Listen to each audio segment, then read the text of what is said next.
Hi, I'll tell you why I'm writing this later, but I have to write this. My life and everyone's life I love all depends on it. In June of 1887, a family of two mothers and two daughters met a horrible fate. The house was burned down after they died, and their bodies were never found. I trust that no matter what you guys will believe me. Well, apparently, a little girl had a doll, a beautiful doll that she played with every day. It was only 6 foot tall and perfectly proportioned doll. The doll had pretty pink cheeks, with lips to match the curly red hair tied up in pigtails with blue bows. She was life size and very expensive ball joint doll. Her hands were jointed along with her toes and her wrists and ankles. Her skin was then shaded like a human's and had big, brown, glassy eyes. The doll wore a light, bright lavender corset with a long, frilly, poofy black skirt that covered her knee joints. She had black ballet shoes decorated with lace, and to think that she had found it in the attic. Annie, the little girl's big sister, hated the doll with all her might. She wrote at least 7 pages in her diary about how she wished her mother and stepmother would get rid of it. However, they never got rid of it, which sealed their fate. Well, Anne had school the next day, and the little girl, who shall name Alice, had gone to bed without dinner because she had written all over the walls, claimed Babydoll told her to do it. When Alice went to go play with her beloved doll, something was wrong. Her hair was jet black, like someone dipped in an ink, and her eyes had been bigger and purple. Alice noticed the ink spilled on her desk, and another one of her doll's eyes were missing. She backed away from the doll, fear written all over her childish face. I don't know why, but the doll stood up. Her jointed fingers balled into fists as she walked towards Alice. She fell onto her bed, and the doll picked up the letter opener, a heart at the top. She picked up the needle and thread. Let's call this Babydoll, just as Alice had. Babydoll strung the thread into the needle and took the sharp object to the little girl's wrist, the edge of her wrist, and began pressing through, sewing her arm onto the bed. She repeated the process to the other wrist and smirked as screeches of terror and pain that filled her room. There were footsteps coming up to the stairs, and the doll moved the mattress down to the floor. Below the bed were 20 feet of rope keeping the straw bed elevated. She grabbed the rope and waited for two of her mothers to burst in. Once the two fragile women came in, the Babydoll shoved them into a little chairs from a small table with the tea set perfectly. She wrapped the rope tightly around her wrists of the waist of two, tying them to be the chairs back to back. Alice looked at her mothers, straining to have her neck not to have any pain shoot up her back and up to her arms from the string. Babydoll smiled and took the length of the rope that was left off and cut off with the letter opener. She tied to a noose. Now, you guys stay here while I go get Sissy. The doll smiled and left. About 5 minutes later, the doll came back, dragging Annie into the room, choking her with the noose. Babydoll tied her to the bed and twisted her wrists, dislocating them. There, now you can't get away. She took out a box of matches, lighting the few candles that weren't lit already.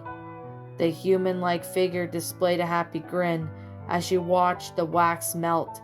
Taking the candle, she walked over to Alice and dipped the wax into a shape of a heart in her chest, the wax seeping through the cloth and burning the little girl. The two women, tied together, started to cry and scream, the sound of echoing in the white room. Annie made that sound as it was a cross between a scream and a muffled choke, pulling the noose tighter as she tried to help her sister. Speak clearly, young lady. How do you expect to get any friends speaking like that? She bent down next to Alice, You know I've already read your diary, and how I think I should burn. Maybe you should do the same." She picked up the book from Alice's shelf. It was a simple 20-page storybook. She held a match over the paper as it lit up in a dance of hot, red, swirling flames. Babydoll yanked the teenager's mouth open, pulling down and dislocating her jaw. She set the burning book in her mouth, shoving it down her throat as she tried to scream, but just ended up having tears roll down her head and red cheeks. Babydoll hummed a happy tune of London Bridge is Falling Down as she left once more, coming back with a small bottle of vodka and pouring on it onto the floor, around the mothers and onto their laps. She lit another match and let it fall to the circle, lighting the circle on fire and catching half of the room on fire. She ripped Alice from her bindings and laughed and screamed as the two ladies and from the girls erupted. She dragged Alice into the living room and left her there, bleeding out. The blood had caused the blue corset and the blue ribbons in her hair to turn purple. Her fingernails were stained with bright red as she licked the blood from her artificial fingers. The putrid smell of burning flesh arose and Alice scrunched up her face. The Babydoll ripped a necklace down from Alice's neck and that it had a key on it and shoved her to the floor, lighting another match before tucking the box gently into her corset. She ripped from the bottom half of her skirt off, revealing her jointed legs as she ran up her back to find a hole. She found herself and shoved the key in, turning it and turned it to the house.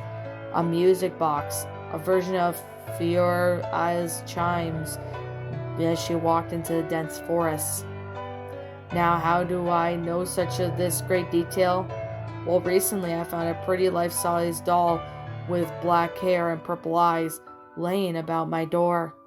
I went and found some research about the house too, and with Babydoll's oh-so-detailed comments, was able to string together where the story of Babydoll came from. And here it was. Her name was Lillian.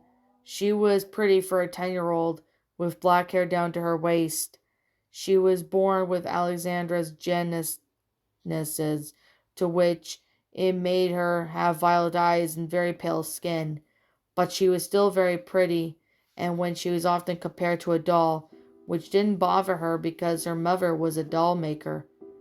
They had moved to England from Russia, where her mother got a bit more popular and started to make a bit more money. And since then there was a peaceful house in the countryside where it wasn't frickin' freezing, her mom thought it would be a good idea. When she actually turned 8 and she asked her mom for a doll, she drew a picture of one and handed it to her. At first her mother wasn't so sure. It wasn't the prettiest or well-colored doll, but for the love of her spoiled little girl, she made it. It had red curly hair, one that was done up into twin tails, two blue bows, and with a corset that matched the blue ball-jointed doll. It wore a skirt that covered her knee joints, a skirt that was black and had multiple layers. Her eyes were a glassy chocolate brown, and she had pretty rosy cheeks to match. The lips were painted light pink, and her shoes were simple ballet flats.